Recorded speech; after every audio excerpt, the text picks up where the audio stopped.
रामा हम दासन दास करी जय। ये एक बहुत ही गहरी विनती है, बहुत ही नम्र पुकार है जो आत्मा अपने मालिक के चरणों में बैठकर करती है। यहाँ कोई अधिकार नहीं जताया जा रहा, कोई दावा नहीं है, केवल ये भावना है कि हे प्रभु, मुझे अपने दासों का भी दास बना ले। ये शब्द बोलने में सरल लगता है, पर इसका भाव बहुत ऊंचा है। जब तक मन के भीतर अहंकार की जड़ें हैं, तब तक यह भाव पैदा नहीं होता। दास बनना तो दूर, दासों का दास बनना आत्मा के लिए सबसे बड़ी परीक्षा है। सबसे पहले यह समझना आवश्यक है कि गुरु रामदास जी किस राम की बात कर रहे हैं। संसार में राम शब्द बहुत जगह प्रयुक्त होता है, पर हर राम एक नहीं है। संत स्पष्ट करते हैं कि जब तक राम की पहचान नहीं होगी, तब तक भक्ति भी भ्रम में ही रहेगी। एक राम तो वह है जो अयोध्या के राजा दशरथ के पुत्र के रूप में त्रेता युग में प्रकट हुए। उन्होंने मर्यादा का आदर्श प्रस्तुत किया तो अपना कार्य पूरा किया और समय के अनुसार लीला समाप्त करके चले गए। ये राम अवतार थे, पूज्य हैं, पर वह स्थायी राम नहीं है जिनकी खोज संत करते हैं। दूसरा राम मन है, ये बड़ा चंचल है। एक क्षण में यहाँ, दूसरे क्षण में कहीं और। शरीर यहीं बैठा रहता है, पर मन कभी बीते कल में चला जाता है, कभी आने वाले कल में, कभी किसी देश में, कभी किसी व्यक्ति में। यह मन ही है जो संसार की सारी उलझनों का कारण बनता है। यह भी एक राम कहलाता है, क्योंकि यह भी घट घट में रमा हुआ है, पर यह बंधन का कारण है, मुक्ति का नहीं। तीसरा राम ब्रह्म है, यह संपूर्ण त्रिलोकी का स्वामी है। स्थूल, सूक्ष्म और कारण तीनों लोक इसी के अधिकार क्षेत्र में आते हैं। यह सबको चला रहा है, सब में व्याप्त है। देवता, देवी, अर्षि, मुनि सब इसी के अधीन हैं। पर संत कहते हैं कि यह भी अंतिम सत्य नहीं है, क्योंकि यहाँ तक पहुँचकर भी आत्मा पूर्ण स्वतंत्र नहीं होती। कबीर साहिब बहुत स्पष्ट शब्दों में कहते हैं, जग में चारों राम हैं, तीन राम व्यवहार, चौथा राम निज सार है, तिनका करो विचार। एक राम दशरथ का बेटा, एक राम घट घट में बैठा, एक राम का सकल पसारा, एक राम तिन्हू से न्यारा। जो चौथा राम है वही संतों का राम है, वही सच्चा, शाश्वत, अविनाशी है। वह सचखंड में निवास करता है। वह वाहद ला शरीक है, अकेला है, जिसका कोई साझीदार नहीं। गुरु रामदास जी उसी राम के आगे शीश झुकाते हैं और कहते हैं, रामा हम दासन दास करी जय। हे प्रभु, मुझे अपने सेवकों का सेवक बना ले, अपने प्रेमियों का भी सबसे छोटा प्रेमी बना ले। यहाँ दासता का अर्थ कोई सामाजिक पद नहीं है, यह तो आत्मा की अवस्था है। जब आत्मा अपनी सत्ता भूलकर पूरी तरह प्रभु की रजा में लीन हो जाती है, तब यह भाव जागता है। यही सच्ची भक्ति है। गुरु साहिब आगे कहते हैं, जब लग सास हुए मन अंतर, साधु धूर पविजय। जब तक शरीर में सांसें हैं, तब तक मन के भीतर साधुओं की चरण धूलि बसती रहे। यहाँ धूलि कोई बाहरी मिट्टी नहीं है। बाहर की चरण धूलि को भी सम्मान दिया जाता है, पर संत जिस धूलि की बात करते हैं वह और है। वह आंतरिक धूलि है, वह प्रकाश है, वह नूर है। राम कण कण में व्यापक है, इसमें कोई संदेह नहीं। पर समस्या यह है कि मनुष्य बाहर खोज रहा है। कोई उसे पत्थरों में ढूंढ रहा है, कोई पानी में, कोई तीर्थों में, कोई मूर्तियों में। बाहर भटकते भटकते जीवन बीत जाता है, पर राम नहीं मिलता। संत कहते हैं कि राम बाहर नहीं, भीतर है। पर भीतर जाने का रास्ता कोई खुद से नहीं ढूंढ सकता, उसके लिए सद्गुरु की आवश्यकता होती है। जब तक सद्गुरु से नाम लेकर अंतर्मुख नहीं होते, तब तक भीतर का राम प्रकट नहीं होता। सद्गुरु बाहर से कुछ देने नहीं आते। वे तो यही कहते हैं कि जो तुम खोज रहे हो वह पहले से तुम्हारे भीतर है, केवल दृष्टि बदलनी है, दिशा बदलनी है। संतों की चरण धूलि 9 द्वारों से बाहर नहीं मिलती, वह आंखों के पीछे ऊपर सहस्र दल कमल में मिलती है। वहीं संतों के नूरी चरण है, वहीं वह प्रकाश है जिसमें स्नान करने से आत्मा के सारे मैल धुल जाते हैं। वही सच्ची तीर्थ है, वही सच्चा स्नान है। तुलसी साहिब इसी भेद को खोलते हैं, छिन छिन सुरति संभार, लार दृक के रहो, तन मन दर्पण मांज साज सुरति से कहो बा बा। सुरति को समेटकर तीसरे तिल में टिकाओ, वहीं असली मिलन है। लगन लगे लख पार सार तब पाया, जब एक टक ध्यान लग जाता है तब वह नूर प्रकट होता है। अरे हाँ रे तुलसी संत चरण की धूर नूर दरसाया, ये जो प्रकाश दिखाई देता है यही संतों के चरणों की धूल है। यही रामायण में कहा गया है, श्री गुर पद नख मणिगण ज्योति, सुमिरन दिव्य दृष्टि ही होती। गुरु के चरणों के नखों से जो ज्योति निकलती है वही सच्ची चरण धूली है। इसी के लिए आत्माएं तरसती हैं। गुरु अर्जुन साहिब की पुकार भी यही है, नानक दास है सुख मांगे, मोह को कौ कर संतन की धूरे। शंकर नारद शेखनाग मुनि धूर साधु की लोची जय। यहां तक कहा गया कि शिव, नारद, शेषनाग और बड़े बड़े मुनि भी साधु की धूलि को तरसते रह गए, क्योंकि साधु होना बाहरी वेश का नाम नहीं है। कपड़े रंग लेना, घर छोड़ देना, जंगल में चले जाना, ये साधुता नहीं है। साधु वह है जिसने भीतर के कपाट खोलकर दिए हैं, जो ऊंचे मंडलों में पहुंच चुका है, जिसने मालिक को पहचान लिया है। ऐसे साधु जहां जाते हैं वह स्थान पवित्र हो जाता है। भवन भवन पवित्र हो सब, जब साधु चरण धरी जय। स्वामी जी महाराज भी यही कहते हैं, साध चरण 68 से उत्तम। भूमि पवित्र जहां पग धरते, 68 तीर्थों में स्नान करने से भी उतना पुण्य नहीं मिलता जितना साधु की धूल से मिलता है, क्योंकि वह मालिक से मिलकर आता है। अब गुरु रामदास जी आत्मा को समझाते हैं, तजलाज अहंकार सब तजिए, मिल साधु संग रही जय। साधुओं के पास जाने के लिए लोकलाज छोड़नी पड़ती है, अहंकार छोड़ना पड़ता है। बहुत से लोग केवल इस डर से साधु संतों के पास नहीं जाते कि लोग क्या कहेंगे।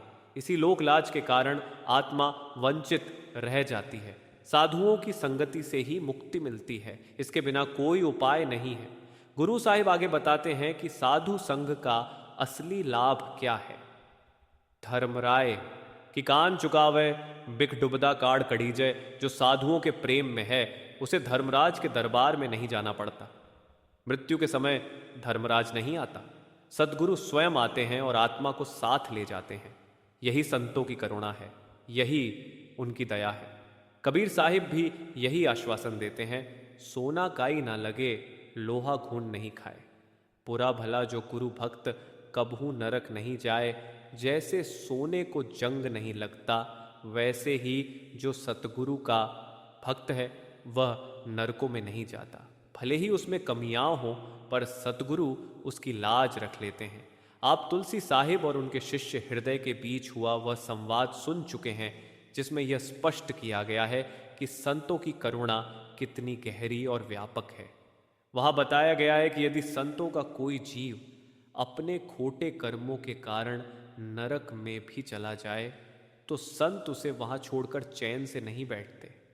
उसे निकालने के लिए संतों को स्वयं वहां जाना पड़ता है। ये संतों की जिम्मेदारी है, ये उनका प्रेम है, ये उनकी दया है। संसार में ऐसा कोई संबंध नहीं, ऐसा कोई प्रेम नहीं जो संतों के प्रेम की बराबरी कर सके। यही कारण है कि जो सत्संग में आ जाता है उसके जीवन में धीरे धीरे परिवर्तन होने लगता है। चोरी, ठगी, व्यभिचार जैसे विकार स्वतः छूटने लगते हैं। कोई जबरदस्ती नहीं करता, कोई डंडा नहीं मारता, पर भीतर से विवेक जाग जाता है। और जब जीवन की दिशा बदल जाती है तो फिर धर्मराज के पास जाने की आवश्यकता ही नहीं पड़ती। संतों की शरण में आने वाला जीव पहले ही उस न्यायालय से मुक्त हो जाता है। गुरु रामदास जी आगे कहते हैं, भरम सूके बहु उब सुख कहियहि मिल, साधु संग हरिजय। जिनके हृदय भ्रमों से भरे हुए हैं, उलटे सीधे विचारों में उलझे हुए हैं, पापों और विकारों की आग में झुलसकर भीतर से सूख चुके हैं, वे साधु संग से हरे भरे हो जाते हैं। साधु संग ऐसा अमृत है जो मुरझाई हुई आत्मा को फिर से जीवित कर देता है। भ्रम मिट जाते हैं, शांति उतर आती है, काम क्रोध की तीव्रता कम होने लगती है, मन का भार हल्का हो जाता है। इसके विपरीत ज्यों ज्यों मनुष्य विषय विकारों में डूबता जाता है, त्यों त्यों उसके भीतर के सद्गुण नष्ट होते जाते हैं। शील, क्षमा, शांति, विवेक, वैराग्य, ये सब धीरे धीरे विदा लेने लगते हैं। बाहर से मनुष्य भले ही बहुत समझदार दिखाई दे, पर भीतर से वह खाली होता चला जाता है। साधु संग वही स्थान है जहां यह खोई हुई पूंजी वापस मिलने लगती है। इसीलिए गुरु साहिब चेतावनी देते हैं, ताते बिलम पल ढिल न की जय, जाए साधु चरण लगी जय। यदि साधु के चरणों में जाना है तो आज जाओ, अभी जाओ, कल पर मत छोड़ो। यह जीवन अनिश्चित है, सांस का कोई भरोसा नहीं। मन कहता है कल चलेंगे, पर कल आता ही नहीं। जो आज साधु संघ को टाल देता है, वह जाने अनजाने में अपने ही नुकसान का सौदा कर लेता है। फिर गुरु रामदास जी एक बहुत गहरा भेद खोलते हैं। राम नाम कीर्तन रतनवत, हरि साधु पास रखी जाए। ये समझने योग्य बात है कि हर मनुष्य के भीतर कीर्तन हो रहा है, चाहे वह किसी भी जाति, धर्म या देश का हो, क्षत्रिय हो, ब्राह्मण हो, यहूदी हो, ईसाई हो। अंदर आकाशवाणी निरंतर गूंज रही है, पर मालिक ने आंखों के पीछे पर्दा डाल रखा है, इसलिए बाहर की ओर ध्यान चला गया है। लोग बाहर ढोल, नगाड़े, घड़ियाल और मंजीरे बजाकर कीर्तन करते हैं। वह कुछ समय चलता है और फिर समाप्त हो जाता है। वह सच्चा कीर्तन नहीं है। जो कीर्तन तुम्हारे अंदर हो रहा है वह कभी बंद नहीं होता। यदि उसे 1 घंटा भी सुन लिया जाए तो मन कहीं भटक नहीं सकता, परंतु लोगों को इसका ज्ञान नहीं है। जैसे किसी के घर में करोड़ों रुपए गड़े हों और वह बाहर जाकर कौड़ी कौड़ी मांगता फिरे, वही हालत मनुष्य की है। भीतर अनमोल रत्न पड़ा है और वह बाहर भिखारी बना घूम रहा है। गुरु ग्रंथ साहिब उस आंतरिक कीर्तन की महिमा करता है। आर्षि मुनि उसकी प्रशंसा करते हैं। वेद उसे उद्गीत कहते हैं, उद अर्थात अंदर का राग। मौलवी रूम साहिब भी इसी सत्य की ओर संकेत करते हैं। औलिया रा दर दरू हम नग महास्त, आशंका राजा हयाते बेभास्त। अल्लाह के प्रिय बंदों के अंदर नगमे गूंजते हैं, वही आशिकों की असली पूंजी है। फिर वे कहते हैं, नशनवद आन नगमहारा गोशे हिसे, कज सितमया गोशे हिस पाशत नजस। ये नगमे 5 इंद्रियों से नहीं सुने जाते। जितना हम बाहर पढ़ने, पढ़ाने, बोलने और बहस में उलझते हैं, उतना ही हम उस आंतरिक संगीत से दूर होते जाते हैं। जितने भी पूर्ण फकीर हुए हैं, वे इन्हीं नामों और नगमों के सहारे सच खंड तक पहुँचे हैं। ये नगमे 5 हैं। इनका आरंभ सहस्र दल कमल से होता है और इनका अंत सचखंड में होता है। फकीर कहता है, नगमहा नेक शुनिदम व निदाहा वाफिर, काबा ओ बुतखाना बनिजदम शुद्ध हर दो काफिर। अर्थ ये कि ये नगमे सबके अंदर है। अंदर केवल इतना है कि साधुओं के अंदर ये प्रकट है और साधारण लोगों के अंदर गुप्त है। साधुओं के पास जाओ, वे यही कहते हैं, अंदर चलो, वहीं असली कीर्तन है। गुरु अमरदास साहिब कहते हैं, कल कीरत सबद पछान, एहा भगत चूकय अभिमान। कलयुग में वही कीर्तन सुनो जिससे अभिमान मिटे और मुक्ति मिले। बाहर का कीर्तन चाहे 2 घंटे करो या 4 घंटे, वह समाप्त हो जाता है। अंदर का कीर्तन कभी बंद नहीं होता। मृत्यु के समय भी वही साथ जाता है। ऐसा कीर्तन केवल साधु संग से ही प्राप्त होता है। अंत में गुरु साहिब कहते हैं, जो बचन गुड़ सत सत कर माने, तिस आ गए काढ़ धरी जय। जो जिज्ञासु गुरु की शरण में जाकर उसके वचनों को सत्य मानकर अभ्यास करता है, गुरु उसे नाम देकर अंदर जाने का मार्ग बता देता है। जो उस मार्ग पर चल पड़ा, वह फिर जन्म मरण के चक्र में नहीं आता। संत संसार में इसी उद्देश्य से आते हैं, आंतरिक कीर्तन देने के लिए। पर जो नाम लेकर उसे रख छोड़ता है, उसे कोई लाभ नहीं होता। जैसे किसी कुम्हार को हीरा मिल गया और उसने उसे गत्ते के गले में बांध दिया। उसे हीरे का मूल्य पता नहीं था। वही हीरा जब जौहरी के पास पहुंचा तो उसकी कीमत लाखों करोड़ों लगाई गई। नाम भी वही अनमोल हीरा है। उसका मूल्य तभी समझ में आता है जब उसे सही स्थान पर सही विधि से प्रयोग किया जाए। सतही सुनहा सुनहा जन भाई गुड़ काढ़ी बाह कुकी जय। अब गुरु रामदास जी सारी मानवता को पुकार कर कहते हैं, ये कोई धीरे से कही गई बात नहीं है। यह तो डंके की चोट पर कही गई पुकार है। हे संतों, हे महात्माओं, हे संसार के लोगों, ध्यान दो और सुनो। सतगुरु बाँह उठाकर आवाज देता है जैसे कोई डूबते हुए को किनारे से पुकारता है। ये पुकार हर युग में होती आई है, पर सुनने वाले बहुत कम होते हैं। गुरु बार बार समझाते हैं, पर मनुष्य अपने ही विचारों में उलझा रहता है। गुरु क्या कहते हैं यह आगे स्पष्ट करते हैं। जे आत्म को सुख सुख नित लोढ़ू तं सतगुर शरण पवी जय। यदि तुम सचमुच आत्मा का सुख चाहते हो, वह सुख जो स्थायी है, जो कभी छिन्नता नहीं, तो किसी पूर्ण संत, किसी सच्चे मुर्शिद की शरण में जाओ। वह तुम्हें नाम देकर तुम्हारे भीतर का पर्दा खोल देगा। तुम्हारे अंदर जो कीर्तन दबा पड़ा है वह प्रकट हो जाएगा, और जब वह प्रकट हो गया तो आत्मा मालिक से मिल जाती है। संत कहते हैं कि यदि सतगुरु का एक भी वचन हृदय में बैठ जाए तो जीवन सफल हो जाता है। पर यह उपदेश सुनता कौन है?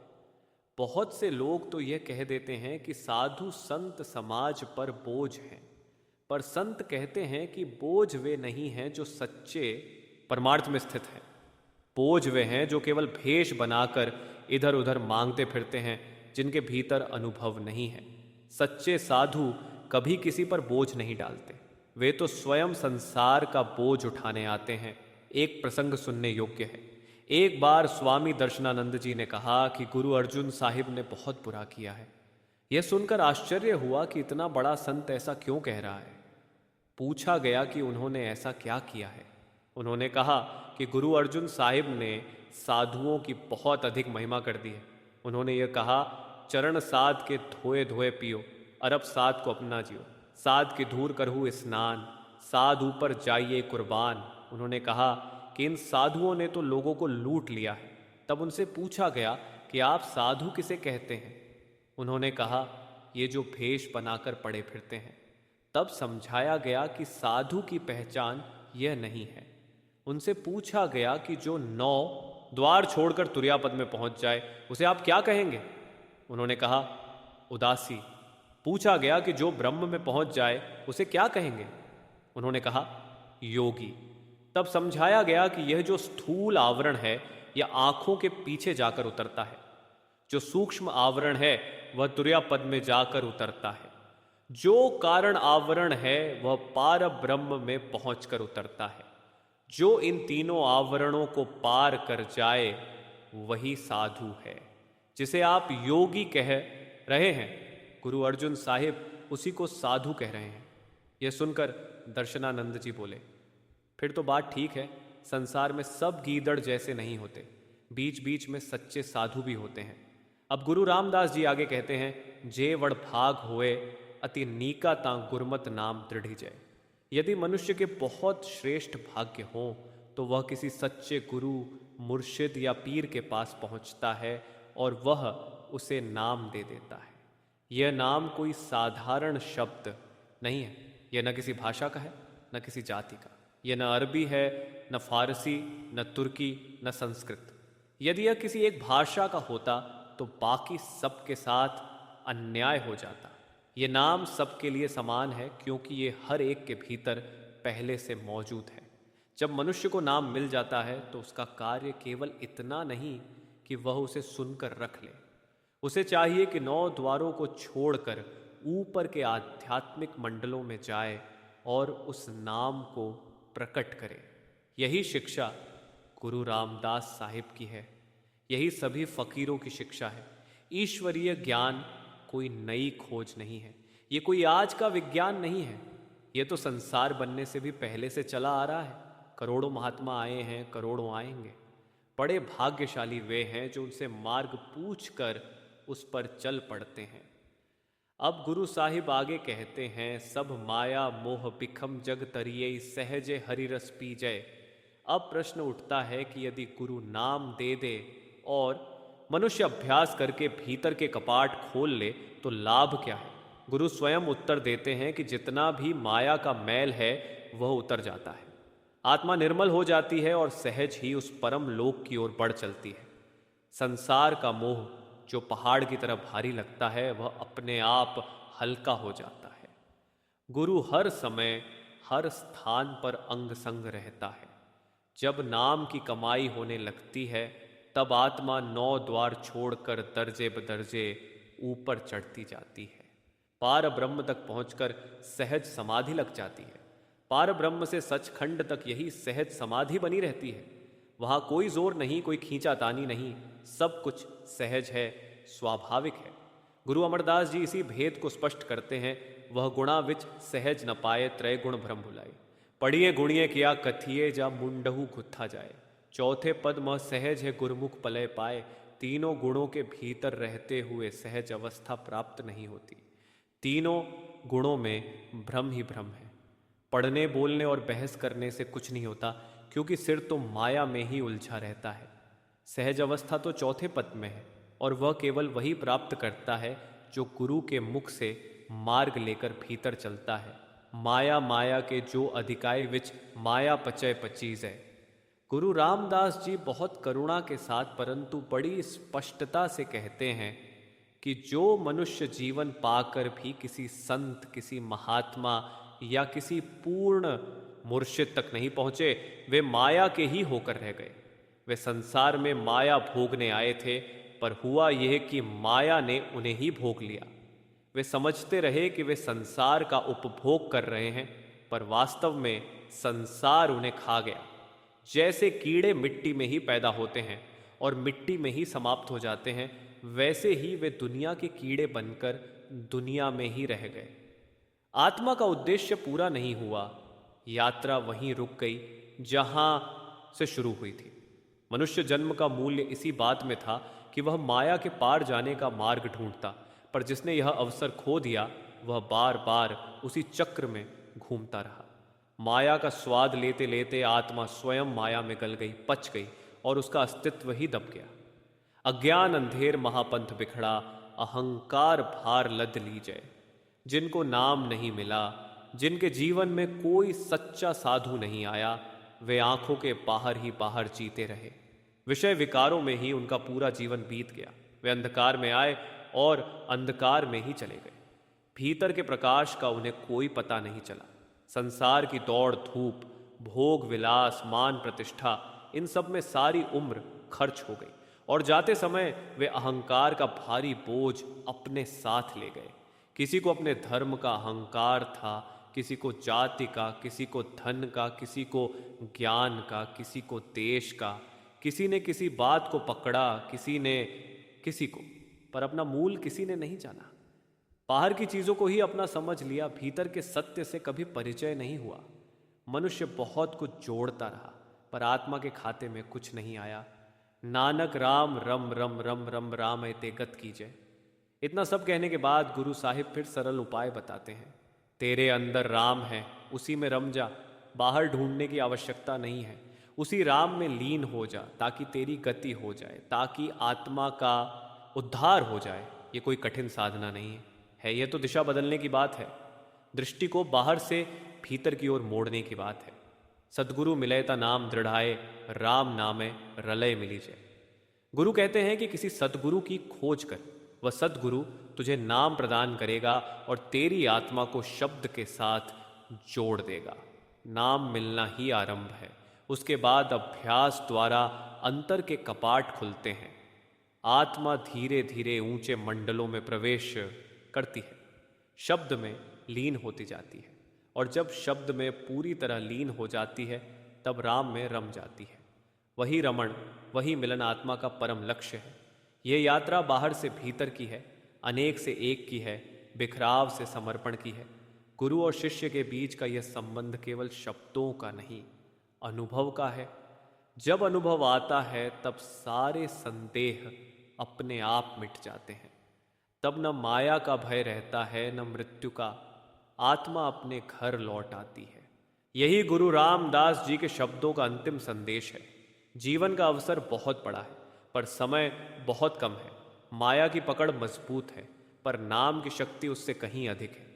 जिसने समय रहते सद्गुरु की शरण लेकर नाम को अपनाया, वही सचमुच भाग्यशाली है। उसी की गति है, उसी का मिलन है, वही राम में रम गया।